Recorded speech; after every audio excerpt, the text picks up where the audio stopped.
भारत में जो लोग काम करते हैं उनके लिए एक सोशल सेफ्टी नेट है। आप कह सकते हैं एक तरह का सुरक्षा कवच। ये कुछ बहुत ही जरूरी कानून हैं जो मुश्किल घड़ी में ना उन्हें फाइनेंशियल क्राइसिस से बचाते हैं। तो चलिए आज इसी को समझते हैं कि ये पूरा सुरक्षा जाल आखिर काम कैसे करता है। जरा सोचिए, अगर किसी को काम पर कोई चोट लग जाए और उस वजह से वो काम पर ही ना जा पाए तो क्या होगा तब। ये एक ऐसा डर है जो हर वर्कर और उनके परिवार के लिए एक बहुत बड़ी फाइनेंशियल टेंशन बन सकता है। तो आज हम क्या क्या देखने वाले हैं। सबसे पहले तो समझेंगे कि एक वर्कर का सबसे बड़ा डर क्या होता है। फिर बात करेंगे भारत के सोशल सेफ्टी नेट की। इसके बाद हम दो बहुत ही जरूरी एक्ट्स को देखेंगे, एक 1923 का एक्सीडेंट कॉम्पेंसेशन एक्ट और दूसरा 1948 का इंश्योरेंस वाला एक्ट। और आखिर में इन दोनों में क्या फर्क है उसे भी समझेंगे। चलिए, तो सबसे पहले बात करते हैं भारत के सोशल सेफ्टी नेट की। और यहां सबसे पहला सवाल यही उठता है कि ये सोशल सिक्योरिटी आखिर है क्या चीज। देखिए, सोशल सिक्योरिटी एक ऐसा सिस्टम है जो उन एम्प्लॉयज़ की मदद के लिए बनाया गया है जो मान लीजिए बुढ़ापे की वजह से या किसी बीमारी या किसी डिसेबिलिटी की वजह से काम नहीं कर पा रहे। सीधा सा मकसद बस एक है, ये पक्का करना कि उनकी लाइवलीहुड, उनकी रोजी रोटी चलती रहे। तो इस सोशल सिक्योरिटी की कहानी में पहला बड़ा कानून आता है एम्प्लॉइज कॉम्पेंसेशन एक्ट 1923। अब देखिए, नाम से ही साफ है ना। ये खास तौर पर काम से जुड़ी दुर्घटनाओं मतलब एक्सीडेंट्स के लिए बनाया गया था। इस कानून का जो सबसे मेन पॉइंट है ना, वो है एम्प्लॉयर की डायरेक्ट जिम्मेदारी। मतलब अगर किसी एम्प्लॉय को काम के दौरान चोट लग गई तो उसका कॉम्पेंसेशन, उसका मुआवजा देना सीधे सीधे कंपनी या मालिक का काम है। तो अब सवाल आता है कि ये एक्ट कवर किसे किसे करता है। अच्छा, तो इसमें आते हैं फैक्ट्री, माइंस, डॉक्स और कंस्ट्रक्शन में काम करने वाले लोग, साथ ही मोटर व्हीकल के ड्राइवर्स, हेल्पर्स और मैकेनिक्स भी। और एक इंटरेस्टिंग बात, जो लोग भारत में भर्ती होकर विदेश में काम करने जाते हैं वो भी इसमें शामिल हैं।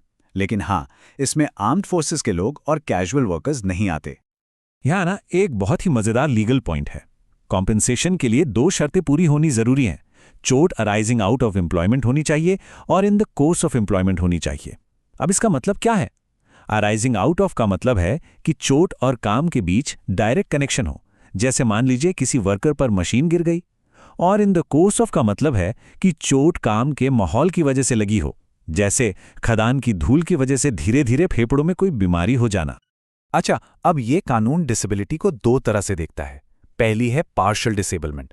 इसका सीधा सा मतलब है ऐसी चोट जिससे किसी एम्प्लॉई की कमाने की कैपेसिटी कम हो जाए। ये टेम्परेरी भी हो सकती है और परमानेंट भी। और दूसरी होती है टोटल डिसेबलमेंट। ये ज्यादा सीरियस सिचुएशन है। इसका मतलब है कि चोट ऐसी लगी है कि एम्प्लॉई अब वो कोई भी काम नहीं कर सकता जो वो एक्सीडेंट से पहले कर सकता था। तो सवाल यह है कि टोटल डिसेबलमेंट कैलकुलेट कैसे होती है। इसका तरीका बड़ा इंटरेस्टिंग है। देखिए, अगर किसी को कई चोटें लगी हैं तो हर चोट से कमाई में कितना % लॉस हुआ उसे जोड़ा जाता है। जैसे मान लीजिए एक हाथ खोने से 60% लॉस हुआ और 4 उंगलियां खोने से 50%, तो टोटल कितना हुआ? 110%। तो जैसे ही ये टोटल 100% या उससे ज्यादा हो जाता है उसे परमानेंट टोटल डिसेबलमेंट मान लिया जाता है। अब अगर काम से जुड़ी चोट की वजह से किसी वर्कर की डेथ हो जाती है तो इस कानून के तहत एम्प्लॉयर को उसकी फैमिली को कम से कम 1,20,000 रुपए का मुआवजा देना ही होगा। और अगर परमानेंट टोटल डिसेबलमेंट का केस है तो मिनिमम कॉम्पेंसेशन है 1,40,000 रुपए। पर रुकिए, कहानी यहां खत्म नहीं होती। टाइम के साथ ये पूरा सिस्टम और बेहतर हुआ और अब हम बात करेंगे दूसरे बड़े सेफ्टी नेट की, जो है the employees state insurance act 1948। अब ये जो 1948 का एक्ट है ना, ये 1923 वाले से काफी अलग है।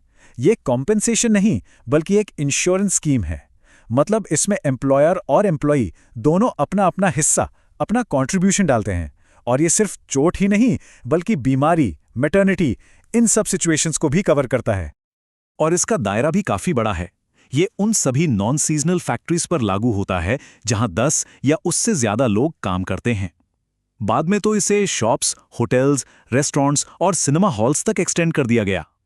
ये उन एम्प्लॉयज को कवर करता है जिनकी मंथली सैलरी 21,000 रुपए तक है। और अगर कोई पर्सन विद डिसेबिलिटी है तो उनके लिए ये लिमिट 25,000 रुपए है। तो ये जो ईएसआई फंड है, इसमें पैसा आता कहां से है? इसमें एम्प्लॉयर और एम्प्लॉई दोनों कंट्रीब्यूट करते हैं। एम्प्लॉयर देता है सैलरी का 3.75% और एम्प्लॉई का करता है सिर्फ 0.75%। तो दोनों के इस योगदान से ये सेफ्टी नेट मजबूत बनता है। तो इस इंश्योरेंस के बदले में मिलता क्या क्या है? देखिए, इसमें 6 मेन बेनिफिट्स हैं। मेडिकल बेनिफिट यानी इलाज का खर्चा, सिकनेस बेनिफिट बीमारी में salary, maternity benefit, disablement benefit अगर किसी की डेथ हो जाती है तो डिपेंडेंट्स को बेनिफिट मिलता है, और कुछ एडिशनल बेनिफिट्स भी हैं जैसे फ्यूनरल का खर्चा। तो अब जब हमने दोनों एक्ट्स को समझ लिया है तो चलिए अब दोनों को एक साथ रखकर कंपेयर करते हैं और देखते हैं कि इन दोनों सोशल सेफ्टी नेट्स में मेन फर्क क्या है। अगर हम कंपेयर करें तो फर्क बिल्कुल साफ है। 1923 वाला एक्ट सिर्फ एक्सीडेंट से हुई चोट या मौत पर बेस्ड है और सारा पैसा एम्प्लॉयर देता है। ये एक तरह का कॉम्पनसेशन है। वहीं 1948 वाला एक्ट वो बीमारी, मैटरनिटी, चोट सबको कवर करता है और इसमें एम्प्लॉयर और एम्प्लॉई दोनों पैसा डालते हैं। मतलब ये एक इंश्योरेंस है। स्कोप की बात करें तो 1923 वाला कुछ खास इंडस्ट्रीज तक ही सीमित है, जबकि 1948 वाले का दायरा कहीं ज़्यादा बड़ा है, जिसमें दुकानें और होटल भी आ जाते हैं। तो कुल मिलाकर देखें तो ये दोनों एक्ट्स भारत में वर्कर्स की फाइनेंशियल सिक्योरिटी के दो बहुत मजबूत पिलर्स हैं। एक कॉम्पनसेशन के प्रिंसिपल पर काम करता है तो दूसरा इंश्योरेंस के। लेकिन दोनों का मकसद बिल्कुल एक है, मुश्किल समय में काम करने वालों को एक सहारा देना। लेकिन यहाँ एक बड़ा सवाल भी खड़ा होता है। आज के समय में जब गिग इकोनॉमी की वजह से काम करने का तरीका ही बदल गया है, तो क्या ये जो लगभग 100 साल पुराने सेफ्टी नेट्स हैं, ये भविष्य के लिए तैयार हैं?